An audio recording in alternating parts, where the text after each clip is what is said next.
Latest videos के लिए subscribe कीजिए बाल संस्कार केंद्र चैनल और बेल आइकन प्रेस कीजिए। कहानी एक त्रिकाल ज्ञानी की भविष्यवाणी। बच्चों, सैकड़ों वर्ष पहले जूनागढ़ गुजरात के पास एक गांव में ब्राह्मण दंपति रहते थे। वो भगवान शिव की पूजा अर्चना करते थे। उनकी कोई संतान नहीं थी।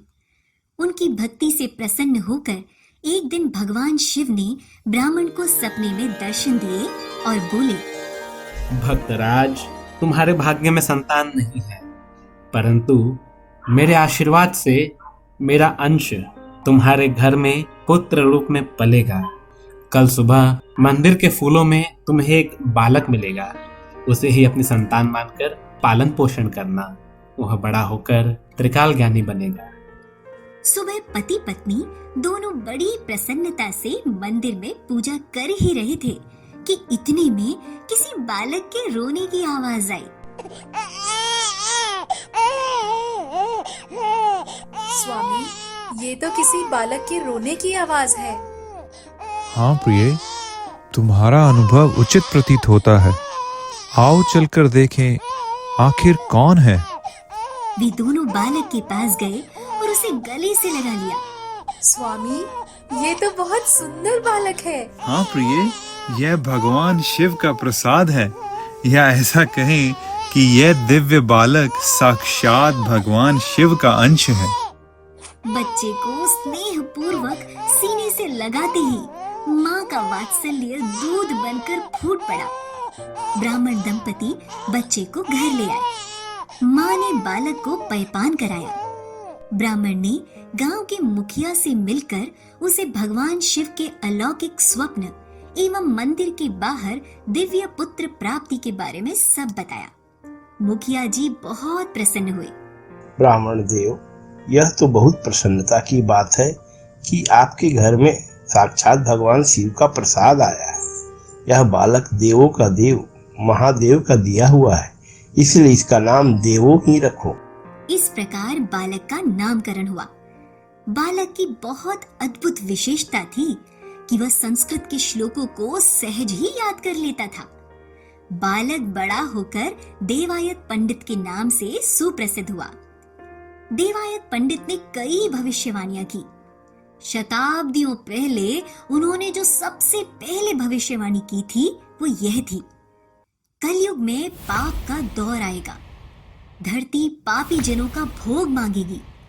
इससे परस्पर लड़ाई झगड़े करेंगे और उनका आधुनिक शस्त्रों से संहार होगा। लोग अनजान महामारी और विविध प्रकार के रोगों से पीड़ित होकर मरेंगे। पिछले कुछ वर्षों में देश में दंगे हुए, कोरोना जैसी महामारी आई। यह उन्हीं की भविष्यवाणी का संकेत है। उन्होंने लिखा, जहरीली हवाएं चलेंगी, तूफान उठेंगे, कभी भूकंप, कभी बाढ़ आएगी और कभी अकाल से मनुष्य पीड़ित होंगे। नदियों का पानी सूख जाएगा। यह भोपाल गैस कांड, केदारनाथ में आई बाढ़, गुजरात में आए भूकंप, सुनामी और परमाणु बम विस्फोट के बाद बनने वाले वातावरण का संकेत है। उन्होंने आगे लिखा, ऐसे समय में लोग ऐसा मानने लगेंगे कि धर्म ग्रंथ झूठे हैं, परंतु यह सिद्धांत है कि जब जब धर्म की हानि होती है तब तब भगवान स्वयं अवतार लेकर इस धरती पर धर्म की स्थापना करते हैं। उत्तर दिशा से भगवान संत के रूप में आएंगे, साबरमती के तट पर आसन जमाएंगे। वहां अच्छाई और बुराई के बीच संग्राम होगा। वे बुराई को मारकर निष्कलंक नाम धारण करेंगे। ऐसा समय आएगा कि 100-100 गांव की सीमा में रहने वाले लोग उनके सानिध्य में एक साथ हो जाएंगे और कांकरिया तालाब के पास बड़े तंबू तान कर रहेंगे। उस समय की वे घड़ियां बड़ी रमणीय होंगी। सूर्य अपनी 16 कलाओं से संपन्न तथा धरती खुशहाल होगी। कलयुग होगा, फिर भी सत्य के आग्रही सच्चे संतों के तपोबल से सतयुग जैसा समय आएगा। ऐसे भविष्य के लक्षण हैं। बच्चों, क्या आप समझे कि यह भविष्यवाणी किसके बारे में थी? जी हाँ, अपने ही प्यारे सदगुरुदेव पूज्य संत श्री आशाराम जी बापू के बारे में। गुरुदेव ने सिंध प्रांत में अवतार लिया, जो कि भारत के उत्तर दिशा में है। उस समय अहमदाबाद का नाम कर्णावती था। वो नाम बाद में बदल जाएगा, यह बात देवायत पंडित जी जानते थे। इसलिए उन्होंने कर्णावती नगर के बदले कांकरिया तालाब का नाम दिया। आश्रम के ध्यान योग शिविर में देश के अनेक गांव और शहरों के लोग एक आत्मोन्नति के लिए सम्मिलित हो जाते हैं। पूज्य बापूजी एवं उनके शिष्यों द्वारा देश, धर्म और संस्कृति की रक्षा के लिए विरोधी शक्तियों के साथ पिछले कई दशकों से सतत संघर्ष किया जा रहा है।